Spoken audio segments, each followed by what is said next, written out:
हर मुकाबले से पहले चुनौतियों की पहचान जरूरी है।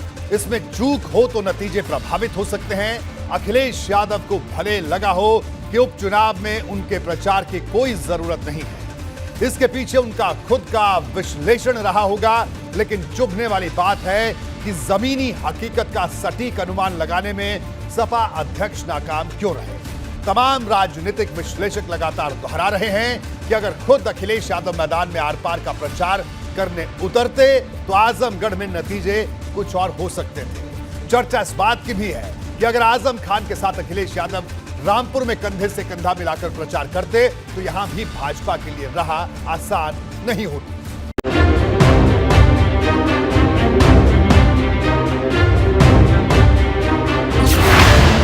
उपचुनाव के नतीजे पर सबसे बड़ा जुबानी संग्राम। चुनावी नतीजे कहाँ है? चुनाव था ही कहाँ? इसे ना आप चुनाव कह सकते हैं ना चुनावी नतीजे कह सकते हैं। हार के लिए कोई ना कोई बहाना हुआ है, लेकिन उनको समझ लेना चाहिए सपा का सफाया अभियान शुरू। सपा भाजपा में आर पार का घमासान।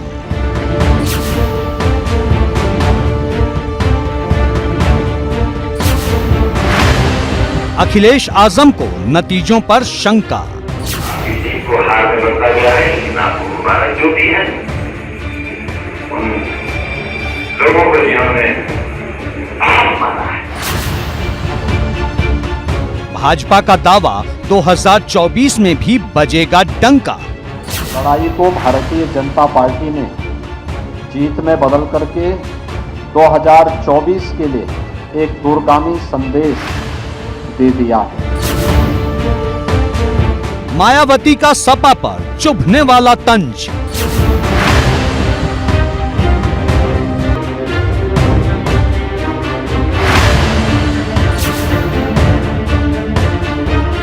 मुसलमानों को बसपा का न्योता, साथ आए तो बनेंगे विजेता।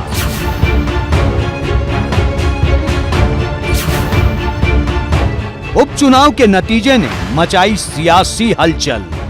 अब ये सब देख रहे हैं, सब देख रहे हैं, तो अपने अपने स्वीकार करो। और अब देख ही रहे थे, हम तो शांत थे। लाल पीले गठबंधन में सतह पर मतभेद। हमने पूरी ताकत से हमारा संगठन, हमारे वोटर जिताने की कोशिश की। समाजवादी पार्टी के मुखिया एसी कमरे से नहीं निकले, उनको एसी कमरे से निकल करके प्रत्याशी के समर्थन में काम करना चाहिए। उनको अपने पिता से सीख लेनी चाहिए। सपा को चुनावी नतीजे का रेड सिग्नल।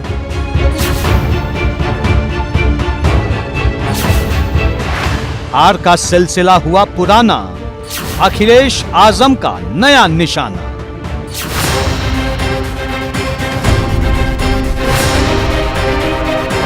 बात तो चुभेगी। सपा लगातार आरोप लगा रही है कि भाजपा ने उसके किले में नहीं बल्कि लोकतंत्र में सेंधमारी की है। पार्टी का दावा है कि रामपुर से लेकर आजमगढ़ तक चुनाव को प्रभावित किया गया। दावा यह भी है कि ऐसा राज्य सरकार के इशारे पर हुआ, लेकिन इसका दूसरा पहलू भी है। दूसरा पहलू यह है कि सपा को हराने के लिए भाजपा ने कोई कसर नहीं छोड़ी। भाजपा ने सपा के अति आत्मविश्वास को पहले ही भांप लिया था और उसने इसका जमकर फायदा भी उठाया। भाजपा ने धीरे धीरे उन इलाकों में भी जमीन मजबूत कर ली जहां सपा डंका बजा करता था समाजवादी पार्टी का। अब यही बात सपा को चौंका रही है।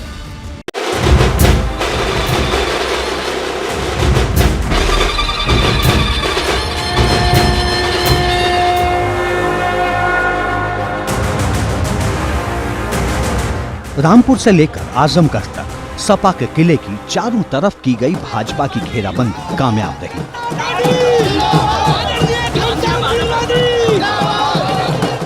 आखिरकार भाजपा ने जीत लिया दोनों लोकसभा सीटों का उपचुनाव। और इसके बाद और गर्मा गई यूपी की सियासी फिजा। अखिलेश यादव ने अब तक चुनावी हार पर कैमरे पर तो कुछ नहीं कहा है। उन्होंने जो भी कहा वो ट्विटर पर और भाजपा पर लगाया लोकतंत्र की हत्या का आरोप। अखिलेश के इस तीखे हमले पर ट्विटर पर ही घमासान छिड़ गया है। डिप्टी सीएम केशव प्रसाद मौर्य ने अखिलेश यादव पर चुभने वाली जुबानी स्ट्राइक कर दी। इसलिए अखिलेश यादव जी इस समय बहुत भौकाए हुए हैं। 400 सीट जीतने की बात कर रहे थे और सत्ता का ख्वाब उनका चकनाचूर हो गया। 30 साल तक आने वाले अब सत्ता के आसपास दिखाई नहीं देंगे। लोकसभा की दृष्टि से आजमगढ़ और रामपुर को यहाँ अपना गढ़ समझते थे, अपनी जागीर समझते थे। जब उनकी स्वयं की जागीर उनसे छिन गई है तो जनता किस मूड में है, इसका संदेश है 2024 75 प्लस। एक तरफ जबरदस्त चुनावी तकरार चल रही है।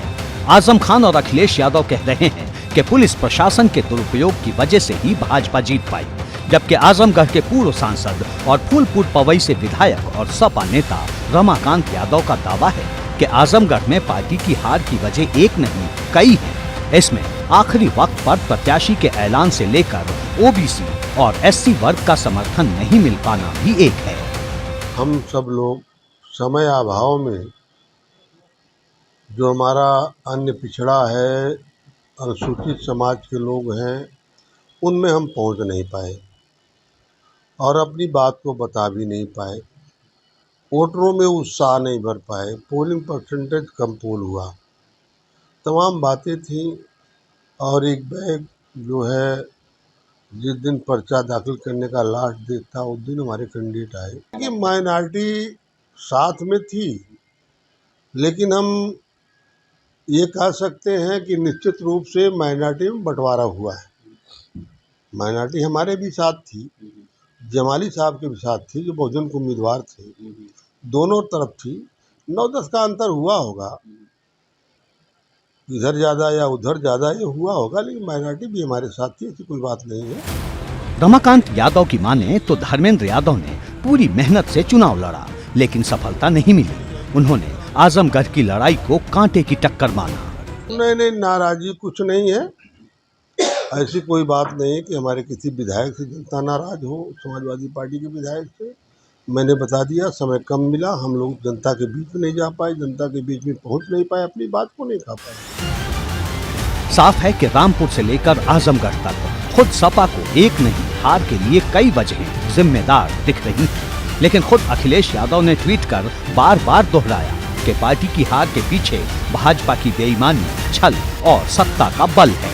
पार्टी के दूसरे नेताओं ने भी यही आरोप लगाया। उत्तर प्रदेश के उपचुनाव में लोकतंत्र की जगह धोखा तंत्र, ठोको तंत्र, हेरा फेरी तंत्र और मशीनरी का दुरुपयोग तंत्र देखने को मिला। समाजवादी पार्टी की जीती हुई सीटें किस तरह से हरवा दी गई इस तंत्र के माध्यम से, ये साफ जनता ने देखा है।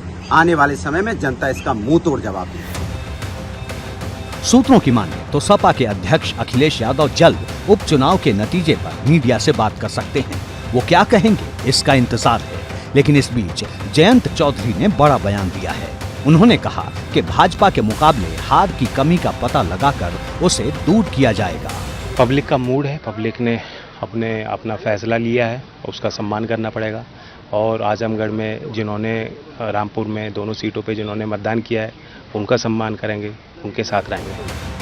अब सबकी नजरें इस बात पर टिकी हैं कि क्या जिस तरह आजम खान ने रामपुर की हार को लेकर राज्य सरकार पर धांधली के खुले आरोप लगाए, उसी तरह अखिलेश यादव भी हमला बोलेंगे। एबीपी गंगा के लिए ब्यूरो रिपोर्ट।